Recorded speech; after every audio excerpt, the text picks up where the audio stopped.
Les espions et l'histoire, une émission de Madeleine Ricot, réalisée par Evelyne Frémy.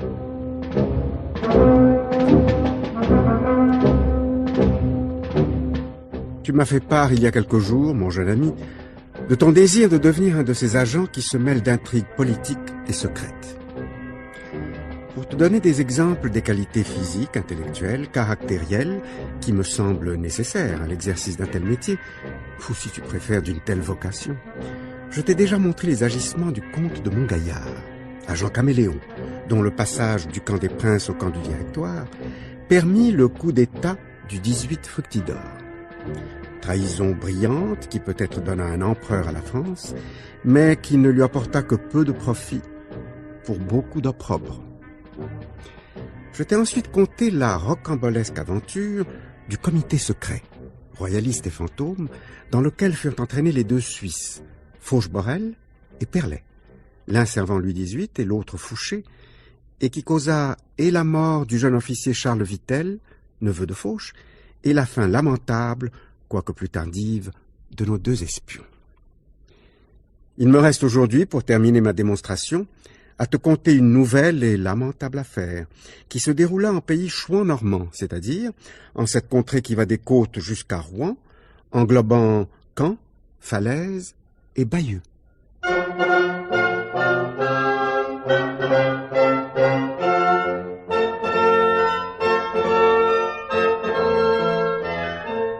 Aujourd'hui, les agents secrets de la Révolution, de l'Empire et de la Royauté.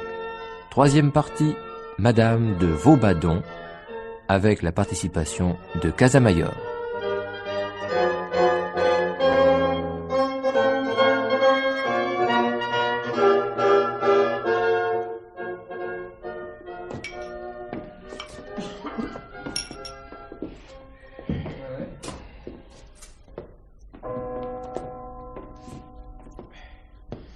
V'là 1 heure passée, nous te mettre. Vous croyez qu'il faut qu'on fasse la veille? Pour sûr, Jean-Marie. C'est dans le moment, entre 7h et l'aube, que la mairie risque le plus d'être attaquée. Ouais. Et ça, les gars du Luc, ils étaient bien décidés. Ouais. Quand ils se rassemblaient par-ci par-là dans la journée à brûler tous les papiers, je les ai bien entendus. Je te remercie de m'avoir prévenu, Vincent. Ils veulent brûler les listes de noms parmi lesquels on doit demain tirer au sort ceux qui sont gardes nationaux. Dame, mettez-vous à leur place, nous te mettre. Au moment des labours d'automne, perdre son temps à faire l'exercice, hein? Oh, mais c'est pas seulement ça. Ils pensent tous que c'est un moyen détourné de les envoyer à l'armée de l'empereur, en Allemagne ou en Espagne. Et ça, ils veulent pas, nos paysans. Ce serait-il vrai, nous te mettre? Non, je n'en sais rien, Jean-Marie. Mais moi, le maire de Luc, j'ai pas à discuter. Je dois suivre les ordres que m'a envoyé le comte de Pontécoulant qui a été chargé de former les gardes nationaux du Calvados. On brûlera pas les papiers. Et demain, dimanche 8 septembre 1809, ou plutôt ce matin, on tirera au sort même s'il y a des mécontents.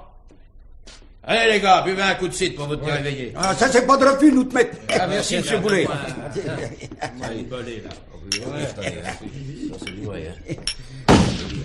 On la qu'on tire. Et il s'attaque.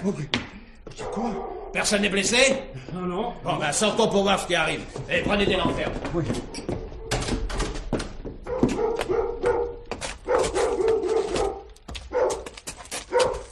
Rien? Personne? Ah ben ça c'est curieux alors. Nous te mettre.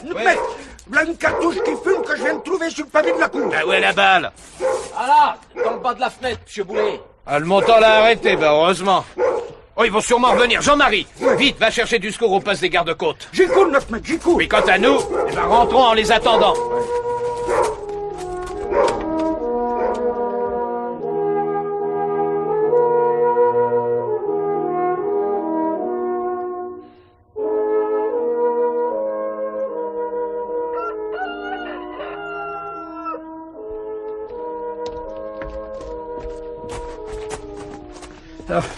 On n'a pas pu venir plus tôt, monsieur Boulet. Ah, bah. Il nous a fallu attendre les deux camarades qui faisaient la patrouille. Heureusement, il n'y a plus rien eu après le coup de feu d'1h du matin. Eh ben, tant mieux pour vous, monsieur le maire. Mais les camarades, ils nous ont dit qu'ils en avaient entendu plusieurs de coups de feu vers les 3 heures. Plusieurs coups de feu? Où ça? Oui, dans la direction du Petit Vallon, à la sortie du bourg de la Délivrande. Où passe le chemin qui conduit de Luc à la mer? Oh, oui, c'est ça. Ah bah c'est pas loin d'ici, allons-y. Oui. Allez, venez.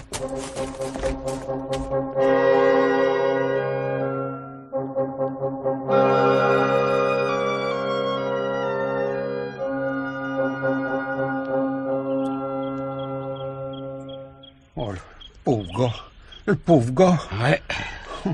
Si c'est pas malheureux de mettre un homme dans un état pareil. Oh là. Ça, ils l'ont bien arrangé, ceux qui l'ont assassiné. Assassiné, nous te mettre? Bon, y a pas de doute, hélas. Vous voyez ses mains liées derrière le dos avec de la cordelette bleue. Il a pas pu se défendre. Bien sûr. Et voilà ces 2 pistolets. Ah ouais. C'est des pistolets anglais, ils sont encore chargés. Cette canne épée a dû servir à lui faire les blessures des jambes. Tiens, c'est avec ce fusil à 2 coups, la brisé, qu'on a dû lui enfoncer le front, lui écraser le nez et lui arracher l'œil gauche. Qui ça peut être? Il était drôlement fort, l'homme. Il est habillé tout pareil à vous, monsieur le maire. Ben, c'est vrai. Tiens, sa veste de chasse en drap bleu, son pantalon de velours et ses bottes à l'écuyère ont peu de différence avec mes vêtements. On l'aurait-il pas pris pour vous, nous te mettre? Dites donc, c'est probable. Après ce coup de feu tiré dans ma fenêtre. Voilà, ce malheureux a sans doute payé sa ressemblance avec moi. Ça devait être un voyageur et... Mais il doit avoir des papiers d'identité sur lui. Voyez. Attends, voyons un peu cela. Dans cette poche, il y a 10, 15, il y a 30 francs. Ouais. Ah bah tiens, dans cette autre, il y a une montre et un petit livre. Pensée chrétienne. Ah, il y a le nom du possesseur sur la première page. Mademoiselle de Montfiquet. Ah bah, sans doute le nom d'une parente ou d'une amie qui aura prêté ce livre à l'inconnu. Oh, mais elle n'a pas été tuée là derrière la meule, nous te mettre. Ah. Voyez les traces de sang, là. Mais c'est vrai. Mais suivons-les. Ça suit, là. Ouais. Encore, là, par là, tiens. Par là, monsieur Boulet. Eh ben, tiens, elle nous conduit juste au carrefour des 3 chemins. Eh ben voilà, on a tué l'inconnu là, puis on l'a dissimulé derrière la meule de paille. Ouais. Ah oui, mais ça ne change pas grand-chose, hein. Eh ben, on ne peut pas laisser là le malheureux, il faut le porter jusqu'à la grange près de la chapelle de la Délivrance. Bon, qui veut le faire? Moi, moi, je vais aller chercher ma brouette. Bien, merci Vincent. Bon, bah toi, Jean-Baptiste. Jean-Baptiste ira prévenir monsieur Blancacuel, le chirurgien, de venir faire l'autopsie, hein. Bien nous te mettre. Pour moi, il me faut maintenant aller procéder au tirage au sort.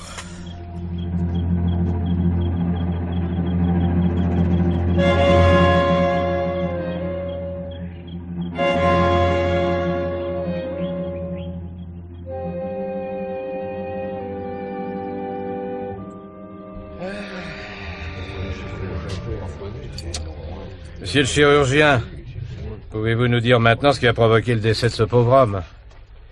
Sa mort est due indubitablement à une blessure produite par la lame de la canne épée, qui lui a déchiqueté les entrailles. Mais cet homme a reçu en outre 5 chevrotines en pleine figure. 2 balles, Oui. dont une lui a traversé la poitrine et l'autre la jambe. Oui. Enfin, ainsi que vous avez pu tous le constater, on lui a écrasé la figure à coups de crosse. Et on a découpé un morceau de sa cuisse pour enlever sans doute quelques marques caractéristiques. Personne ne sait qui a pu commettre un si horrible meurtre, monsieur le maire. Ni qui est la victime. Pour ce qui est de la victime, certains pensent qu'il s'agit d'un nommé Morin Cochu qui vend des montres et des bijoux dans les foires de Normandie. Bien sûr, c'est lui. On est 4 à l'avoir reconnu. Mais pour ces assassins, on ne sait pas qui ils sont. Si qu'on le sait. Oui. Comment? Vous connaissez les assassins? Bien sûr qu'on les connaît. C'est quoi? Pourquoi ne m'en avez-vous pas prévenu? Madame, monsieur le maire, ça nous gênait un peu de vous dire qu'on croyait bien que c'était des gendarmes. Des gendarmes? Mais qu'est-ce qui peut vous faire penser une chose pareille? Du fait, d'abord, Oui. qu'il y en avait 4 qui rôdaient depuis plusieurs jours dans la contrée. Oui. Surtout vers la plage. Oui, ils en sont même venus aux mains avec nous, les gardes-côtes. tiens. Oui, vu Bon. qu'ils nous ont demandé nos papiers. Comme ils étaient en civil, alors nous, on avait refusé. Et puis aussi, la nuit, quand ces 4 lascars y rencontraient un de nous, ils nous plaçaient une lanterne sous le nez, là, comme pour voir qui on était. Enfin, vous auriez dû me prévenir! Monsieur Boulet, vous avez bien assez de misère avec votre tirage au sol. Alors vous prétendez donc que ce sont des gendarmes? Enfin, rien ne le prouve. Oui, et puis quel gendarme? Le brigadier Foison. Et 3 autres qu'on connaît pas. Voilà qui est plus grave. Qu'est-ce qui vous fait accuser Foison? Attends, voilà, Oui, ce matin, à l'aube. Donc, peu après le crime, oui. le Foison et sa brigade, ils sont entrés dans un cabaret pour y prendre le calva et manger un morceau. À Mathieu que c'était. Ah oui, je vois. C'est pas loin de la délivrande. Bon, et alors? Alors, le petit de la cabaretière qui a dans les 6 ans et qui était couché dans l'alcôve fermée de la salle a vu ces messieurs tirer d'une boîte en fer blanc des liards jaunes qui se sont partagés. Ah, c'était pas une preuve, ça? Le Foison et ses gars, ils ont tué le bijoutier pour le voler. Non, les faits que... Non, je vous en prie. Les faits que vous me rapportez sont troublants, mais ce ne sont pas des preuves. Non. Non. Je vais toutefois en informer le préfet. Il ordonnera une enquête et si ce que vous croyez s'avère exact, il n'y a pas de doute que les meurtriers, quels qu'ils soient, seront arrêtés et punis. Faudrait pas voir qu'elle soit pas. Calmez-vous, calmez-vous.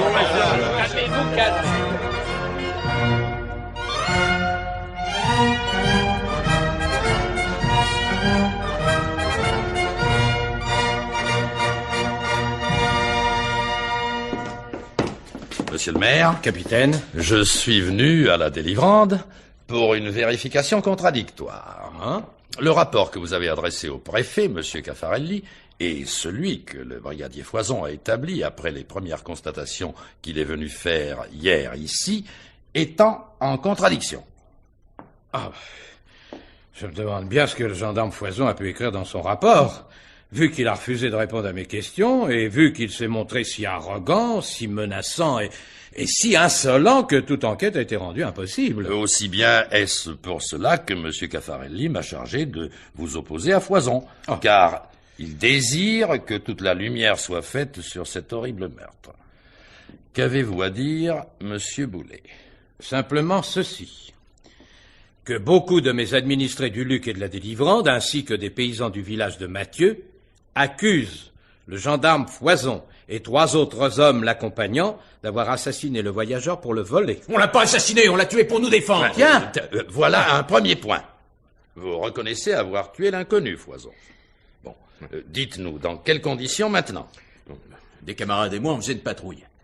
Lorsque, sur les 3 heures du matin, on a vu venir sur la route 2 individus, à qui on a demandé leurs papiers. L'un des hommes a pris la fuite à travers champs, l'autre a tiré sur nous. Mes hommes l'ont saisi, il s'est défendu. Mais on le tenait aux cheveux, alors à la fin, on a pu le terrasser, et il est resté mort sur place, ayant été percé de plusieurs coups. En somme, vous étiez en état de légitime défense. Ben oui, c'est ça. C'est impossible. Et pourquoi? Les 2 pistolets du mort étaient chargés. Il n'a point tiré. D'autre part, il avait les mains liées derrière le dos quand on l'a trouvé. Vous mentez! Voici les ligatures que je gardais dans ma poche. Capitaine Mancel, Oui. Regardez-les. Oui. Les reconnaissez-vous? Oui. Oui, ce sont bien là des ligatures de gendarme. C'est vous qui mentez, Foison, reconnaissez-le. Je n'ai rien à reconnaître. Je dois compte à personne, moi. Poursuis la compagnie. Merci, monsieur le maire, de votre perspicacité. Non, je vais faire mon rapport au préfet qui reconnaîtra la justesse de vos accusations.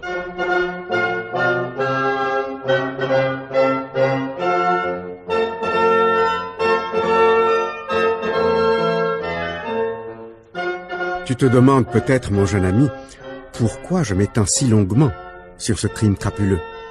Bien que tu doives te douter que ce meurtre était en fait un meurtre politique, et que les gendarmes, s'ils dépouillèrent le mort de son argent et se le partagèrent, étaient en service commandé, ne devant laisser aucune trace de l'identité de la victime. Sans quoi il semblait avoir réussi, car le marchand horloger mort incochu fut retrouvé bien vivant à Paris, et on enterra anonymement le malheureux. Peut-être n'aurait-on jamais découvert qui il était, ni qui était responsable de sa mort, sans les recherches des amis du disparu et l'entêtement du préfet Caffarelli, un homme d'une 50aine d'années, ex-chanoine de Toul, sincèrement rallié à l'Empire, de mœurs simples et austères, et de plus homme juste. Un fonctionnaire en somme très semblable à ce petit juge d'instruction grec dont le récent film Z nous a montré l'image et les actes. Lanier, monsieur Caffarelli. Lanier, vous êtes non seulement mon secrétaire, mais aussi mon ami. Et j'aimerais vous exposer les craintes et soucis que j'éprouve avant que j'écrive au compte réel. Je suis très honoré de votre confiance, monsieur. si je puis vous aider. Il est bien évident, Lanier, que les gendarmes ont fusillé un homme ligoté et sans défense. Beaucoup de paysans l'ont constaté. Et tout le département est au courant. Comment, dorénavant, les gendarmes qui dépendent de mon administration pourront-ils s'occuper de leurs fonctions sans crainte d'être traités comme des assassins ou des bêtes féroces? Cela est vrai, monsieur, mais le temps arrange les choses et dans quelques mois, les gens de nos campagnes auront oublié. Vous avez hélas sans doute raison, Lanier. Mais il y a plus grave. J'ai appris que le gendarme Foison a remis les papiers trouvés sur le mort directement au comte de Pontécoulant, qui est aussitôt parti pour Paris. Mais le comte de Pontécoulant ne s'occupe que de la formation des gardes nationaux. Le fait des papiers remis par Foison semble démontrer qu'il a été investi d'une autorité de police, dont je ne connais ni l'origine, ni les limites. Monsieur le préfet, les envoyés spéciaux, depuis 20 ans, les départements en ont toujours regorgé. Précisément, nous ne sommes plus à l'époque de la révolution, de la terreur ou du directoire. L'Empire a pacifié la France. C'est peut-être une affirmation un peu péremptoire, monsieur, pour n'examiner que la situation de la Normandie. L'attaque de la voiture de la recette d'Alençon ne date que de l'année passée. Ce n'était que le fait de pauvres chemins aux abois. La marquise de Combray et sa fille, Madame Aquin, ne faisaient pas partie de cette catégorie. Madame de Combray a toujours été une exaltée. Et sa fille a été entraînée par l'amour qu'elle portait à le chevalier. Mais monsieur le préfet, si le chevalier, l'instigateur de l'attaque, a bien été arrêté et fusillé, Daché, que l'on suppose son complice et qui a été condamné à mort par contumace, a trouvé des sympathisants à sa cause, puisque depuis 9 mois, il a réussi à échapper aux recherches. Je n'ignore pas, mon ami, que presque tous les châteaux normands sont habités par des sympathisants à la cause des princes. Mais depuis la mort de Cadoudal et de Pichegru, ils sont résignés. Il ne faut pas que des crimes discréditent le régime impérial et affaiblissent la dignité des fonctions des autorités locales. Cela donnerait l'occasion à ces royalistes de redresser la tête et de recommencer à comploter. Aussi bien pour protester contre les agissements secrets de M. de Pontécoulant, ai-je décidé d'envoyer ma démission au comte Réal.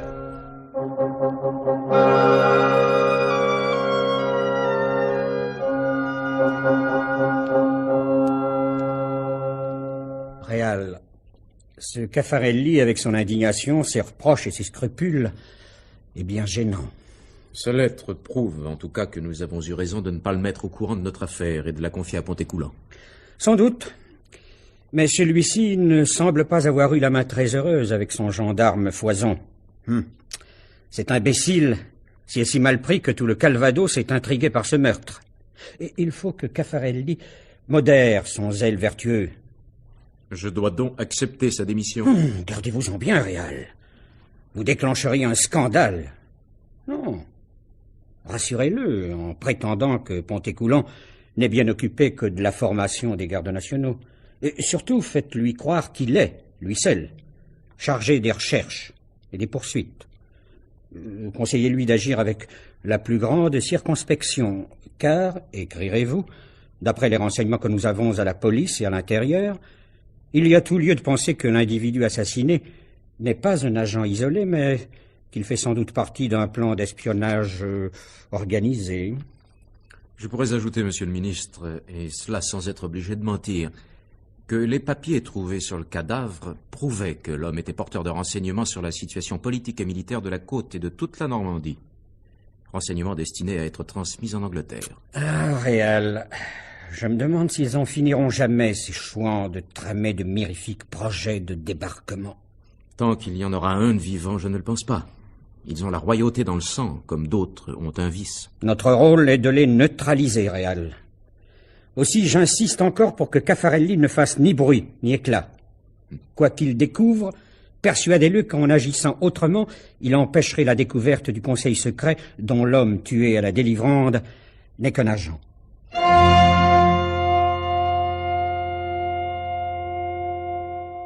Vois-tu, mon jeune ami, lorsqu'on s'y est mal pris pour mener une mission secrète, et qu'une part, si petite soit-elle, de la vérité en a été dévoilée, il est bien rare que l'on puisse arrêter la divulgation. Sinon, de cette mission tout entière, tout au moins de la plus grande partie de celle-ci. Même si les personnages qui s'emploient à la dissimuler sont aussi importants que l'était, en 1809, Fouché, ministre tout à la fois de l'Intérieur et de la police. Le rapport, envoyé à Réal par Caffarelli le 22 septembre, soit 13 jours après le meurtre, le prouve. Déclare qu'il arrive de Bayeux, qu'il est certain que l'homme tué est Daché, qu'il connaît tous ses rapports, sa retraite, ses liaisons, ses projets, l'argent qu'il emportait et quelles sont les personnes qui l'ont conduit à la boucherie. Que M. Réal apprendra comment on s'y est pris pour le livrer, que Mme de Vaubadon y joue un rôle digne d'elle, c'est tout dire.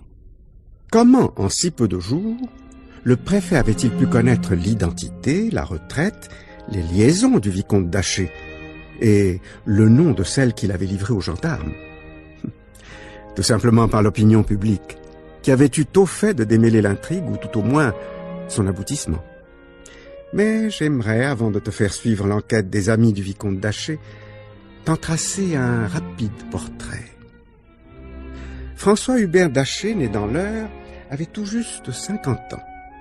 Ancien officier de marine, il avait été chargé par les chefs de l'insurrection vendéenne de la correspondance entre ceux-ci et les princes, émigrés en Angleterre.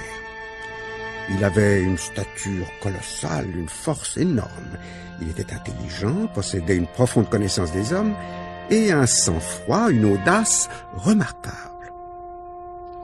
Daché menait une vie errante, cachée le plus souvent dans la région de Bayeux, tantôt chez une demoiselle du Ménil, tantôt chez une dame en fris, ou une demoiselle de Montfiquet, à laquelle Daché avait été présenté par une ardente royaliste, Madame de Vaubadon. Ma cousine, qui est cette Madame de Vaubadon dont vous semblez faire grand cas? Grand cas est inexact, mon cousin. J'apprécie le dévouement qu'elle apporte à la cause royale. Elle trafique de dentelles de Bayeux avec l'Angleterre et peut ainsi faire passer la correspondance des émigrés. Mais je porte peu d'intérêt à la personne. Puis-je en connaître la raison? Vous êtes habituellement si indulgente, ma cousine. Serait-ce sa séduction qui vous chagrine? Car séduisante, elle l'est si elle n'est point jolie. Je vous avoue que son teint si blanc, ses cheveux fauves, ses yeux caressants la rendent fort attrayante. Que trop. On lui a supposé bien des conquêtes depuis qu'elle n'a pas voulu reprendre la vie commune avec son mari lorsque celui-ci est revenu d'émigration. Ma cousine, vous si chrétienne, vous vous laissez aller à colporter là peut-être des calomnies. Vous avez raison. On n'a pas le droit de juger ainsi les gens. Quoiqu'il soit à peu près sûr qu'actuellement, Madame de Vaubadon partage ses faveurs entre Brulard, l'ancien adjoint de M. de Frotté, et un certain Dolandon, un mauvais sujet que nous soupçonnons d'être passé à la police par besoin d'argent et dont nous nous méfions.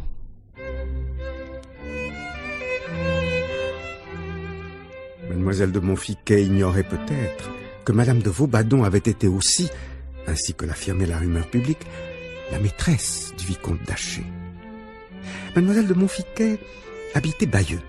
Madame de Vaubadon, Caen, où elle reçut, courant ou fin août, la visite du comte de Pontécoulant, l'ancien député de la Convention, l'homme qui avait refusé de défendre Charlotte Corday, l'ancien président des 500. Madame de Vaubadon, je serai franc avec vous.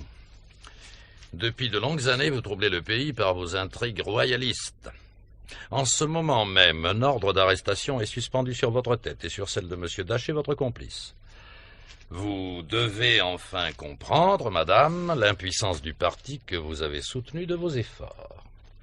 Rachetez votre passé. Vous connaissez la retraite de M. Daché, M. Dolandon nous l'a dit, ainsi qu'il nous a prévenus de votre situation précaire. Vos dettes vous seront réglées et on vous servira même une pension si vous faites sortir de France M. Daché. Nous saurons l'empêcher d'y rentrer. Mais comme nous voulons avoir la certitude de ce départ, nous vous fournirons des agents qui puissent en témoigner. Monsieur de Pontécoulant, je me rends à vos raisons. Le ministre et moi vous en sommes fort reconnaissants. Mais je n'accepte d'agir de connivence avec l'autorité que si vous me laissez choisir l'agent qui devra opérer sous mes seuls ordres et qui devra m'obéir aveuglément, sans avoir ensuite à rendre le compte à ses chefs. Mon Dieu, madame, voilà qui est un peu particulier.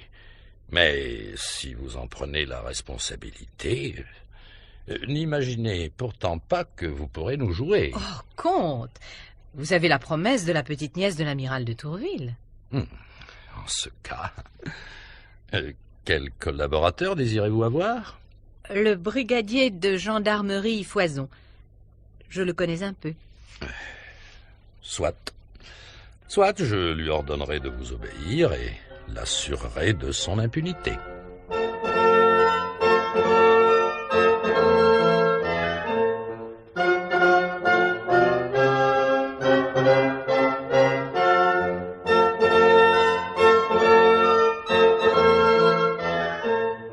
C'est toi, mon ami.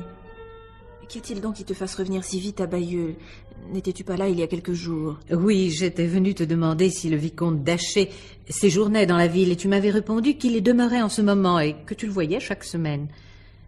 Je ne t'avais pas alors fait part de mes inquiétudes, espérant qu'elles se dissiperaient. Hélas, il n'en est rien, bien au contraire. Par quelqu'un de bien placé, j'ai eu la confirmation que la police de Fouché était sur les traces de notre ami. Il faut l'avertir de toute urgence du danger qu'il court et lui donner les moyens de s'échapper et de gagner l'Angleterre. Il me faut le voir aujourd'hui même. Conduis-moi à lui. Je regrette, mais ça n'est pas possible. Mais pourquoi? Parce que j'estime que ce serait très imprudent. Tu es trop connu, on pourrait nous suivre. Mais je t'assure qu'il y a urgence. Je préviendrai moi-même le vicomte dès que je le pourrai. Soit, je n'assiste pas. Mais il est trop tard pour que je puisse regagner camp ce soir. Comme je ne veux pas me montrer dans Bayeux en allant loger à l'hôtel, je vais coucher chez toi. Mais je n'ai qu'un lit. Oh, qu'importe, je le partagerai avec toi.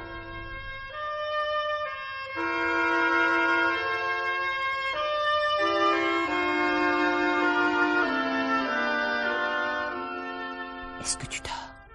Non. Je suis trop inquiète au sujet de notre ami. Je ne sais pas comment faire pour le sauver. Tu n'en as aucun moyen. Mais il n'en est pas de même pour moi. Ainsi, crois-moi, j'ai pris toutes les mesures nécessaires. J'ai à ma disposition un petit navire qui, pour 800 à 900 francs, le transporterait en Angleterre. J'ai aussi un guide pour le conduire à la côte et 2 marins pour diriger le bateau. Puisque par mesure de prudence, tu ne veux pas que je le rencontre, eh bien, donne-lui au moins un rendez-vous. Mon guide le prendrait. Ton offre est tentante, mais... Je t'en conjure, il te faut l'accepter. Car si tu ne le fais pas, la responsabilité de sa mort retombera sur toi. Je ne saurais supporter pareil remords. Je conduirai moi-même notre ami au rendez-vous que tu vas me fixer. Eh bien, voyons, nous sommes au matin du vendredi 6. Eh bien, demain, samedi, à la nuit, vous vous rendrez Daché et toi au village de Saint-Vigor-le-Grand. Mon guide vous y attendra. Et où le retrouverons-nous? Devant le portail de l'église, sur le coup de 10 heures. Je vais transmettre ton offre au vicomte. Mais tu sais comme il est audacieux... Et comme il est assuré de trouver toujours un gîte, il est possible qu'il refuse de quitter la France. Il te faut absolument le convaincre. Il joue trop avec la chance. Il t'estime. Il a une profonde confiance en toi. Je suis sûre que tu réussiras à le persuader. Tu me fais si peur que maintenant je ferai tout pour obtenir son départ. Ce serait si dramatique pour notre cause si notre ami était capturé.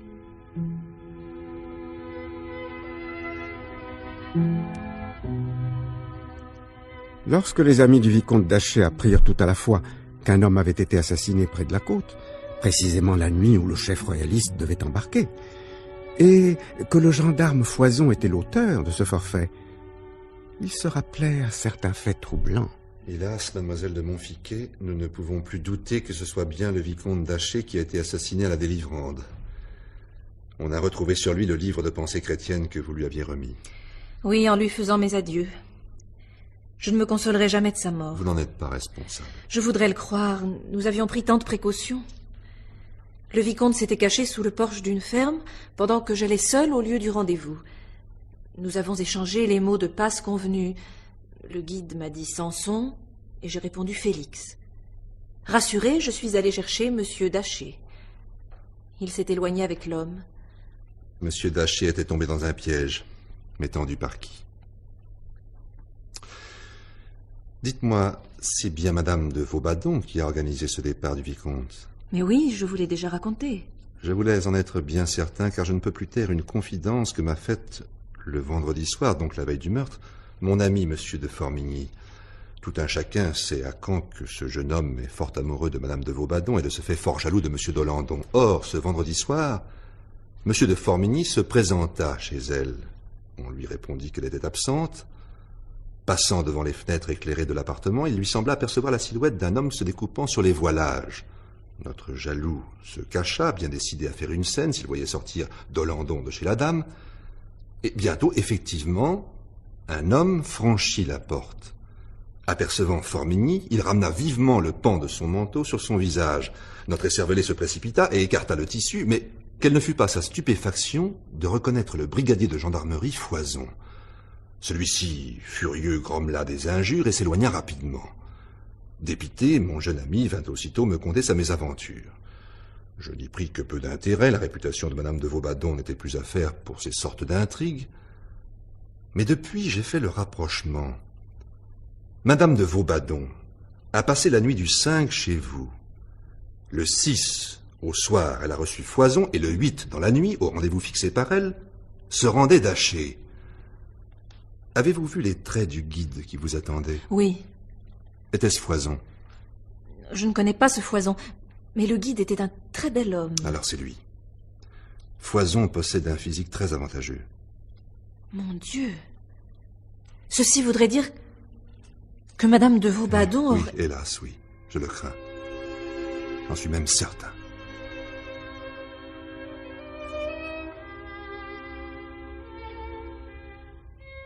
Cette conviction fut vite partagée par tous les royalistes de Caen, et même par ceux qui, comme le préfet Caffarelli, estimaient que cet assassinat était ignominieux. Le 23 septembre, au soir, la plupart des personnalités de Caen assistaient à une représentation au théâtre et parlaient avec animation des derniers rebondissements de l'affaire en attendant le lever du rideau. Mon Dieu, mais voyez donc qu'il vient d'entrer dans la loge d'avant-scène, n'est-ce pas? Mais oui, c'est elle, Madame de Vaubadon. Mais oui. Oh, mais voyez-la donc avec son châle rouge. Mais elle est venue nous narguer. Mais oui. Ah bah la femme au châle rouge, il est dans le sang. Ah bah les enfants. Dehors, la buveuse de sang.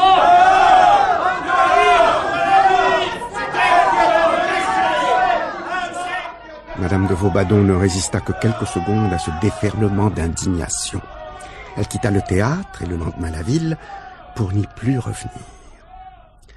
Aux lettres pressantes de Caffarelli demandant l'autorisation à Réal et à son Excellence le ministre Fouché d'arrêter ce qui avait hébergé d'Aché et ce qu'il avait livré, principalement Madame de Vaubadon, Réal répondit « J'avais comme vous conçu de violents soupçons contre la dame que vous nommez, et j'étais sur le point de proposer à son Excellence son arrestation.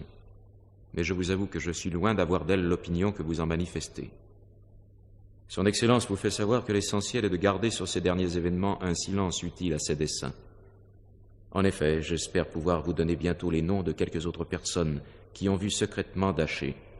Nous pourrons nous entendre alors pour leur arrestation. » L'honnête Caffarelli comprit que l'affaire était définitivement enterrée. Lorsqu'il lut dans le journal du département du Calvados, à la date du 5 octobre, l'entrefilet officiel représentant la mort du baron d'Aché comme le résultat d'une agression contre les gendarmes qui, contraints de se défendre, l'avaient blessé à mort. Il n'y avait pas eu de crime, donc il n'y avait pas d'assassins à poursuivre. Le préfet envoya sa démission, elle fut refusée. Mais le 12 février 1810, soit 5 mois après le meurtre, Caffarelli était déplacé à la préfecture de l'Aube. Le 24 février 1814, sous un prétexte, le baron Caffarelli était destitué. Il reprit l'habit et les activités de chanoine. Madame de Vaubadon, sous le nom de Tourville, son glorieux ancêtre, vécut à Paris d'une petite rente, versée par un mari qui l'aimait toujours, dit-on, et qui aurait voulu reprendre la vie commune avec elle. Mais l'opinion publique ne le lui permit pas, car nul ne pardonna jamais à cette femme d'avoir livré le grand Alexandre. Elle mourut misérable à Belleville le 23 janvier 1848. L'expiation avait été longue. 40 années. J'oubliais de te dire, mon jeune ami, que Foison, lui, fut nommé lieutenant et reçut la croix de la Légion d'honneur. Puis, on le crut mort à la guerre d'Espagne et l'on s'en réjouit. Mais il en revint capitaine et ne disparut qu'en 1843, après que la Restauration l'eut mis à la retraite avec une pension de 12 000 francs, mais avec l'ordre de ne l'employer jamais.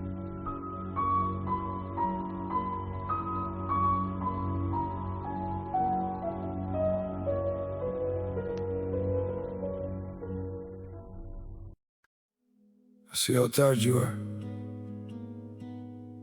how much you've been thrown, and I can't keep being the reason you cry. I can see it in your eyes now, all the nights you couldn't sleep, all the times you stayed and fought for us while I couldn't keep. You gave more than I could offer, held on stronger than I did, and it breaks me just to know that I'm the reason you feel this.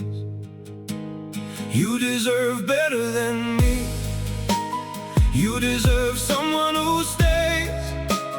You deserve better than me, someone who won't make you break. I can watch you fall apart just to keep you by my side. So I'll be the one to leave, even if it hurts inside. I don't want your love to suffer, don't want tears to be the cost. If loving me keeps hurting you, then I'd rather let you go. You deserve better than me. You deserve someone who stays. You deserve better than me, someone who won't make you break. I can watch you fall apart just to keep you by my side. So I'll be the one to leave, even if it hurts inside. Maybe one day you'll be happier in a way I couldn't be, and I'll smile through all the pain, knowing you're finally free. You deserve better than me. You deserve someone who stays. You deserve better than me, someone who won't make you break. I can watch you fall apart just to keep you by my side. So I'll be the one to leave, even if it hurts inside.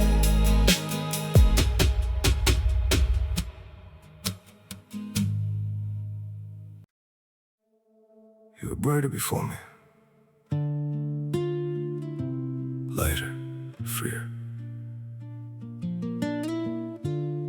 I don't want to be the reason you forgot who you are. You used to laugh a little louder, used to shine without a doubt.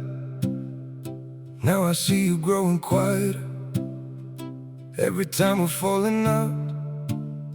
You gave pieces of your whole self just to keep us from the end, but I never wanted loving me to cost you who you've been. Go be you again, be free again, be the girl you used to be. Go be you again, be free again, don't lose yourself in me. You don't need to stay and fight, you don't need to break for us. If loving me means losing you, then leaving is enough. I don't want your heart to carry all the weight I couldn't hold. You deserve a life that's lighter, not a love that feels so cold. Go be you again, be free again, be the girl you used to be. Go be you again, be free again, don't lose yourself in me. You don't need to stay and fight, you don't need to break for us. If loving me means losing you, then leaving is enough.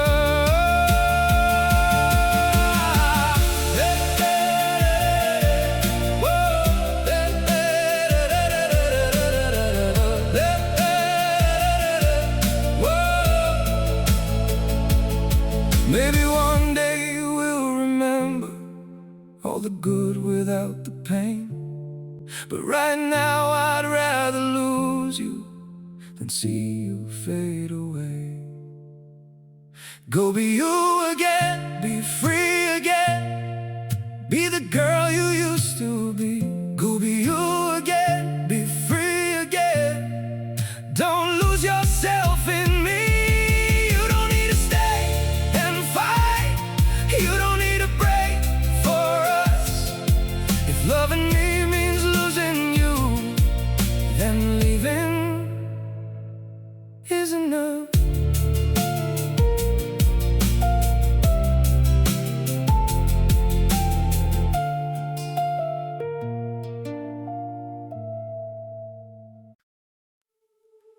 If I could,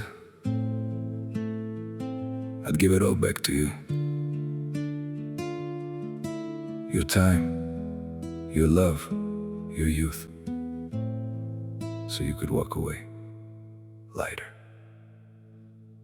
You gave me all your young years, all the love you had to give, every dream you shaped around me, like I was the life you'd live. Now I see the weight I left you, all the tears I never knew, and it kills me thinking I'm the one who took that all from you.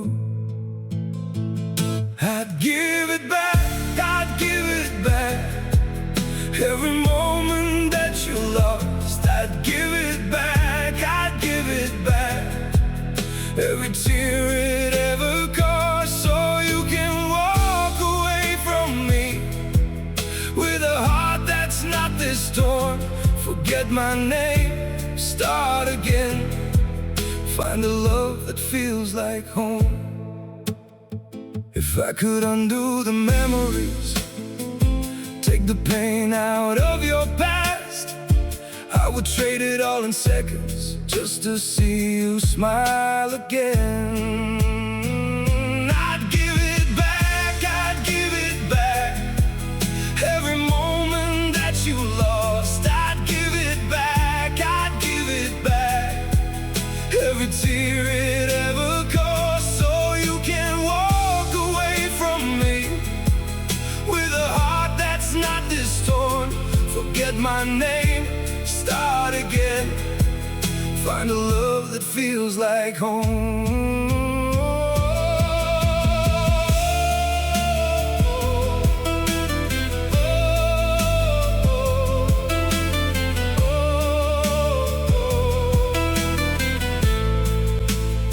Maybe someday you'll be happier with somebody good and true, and I'll stay behind in silence, knowing that I lost you.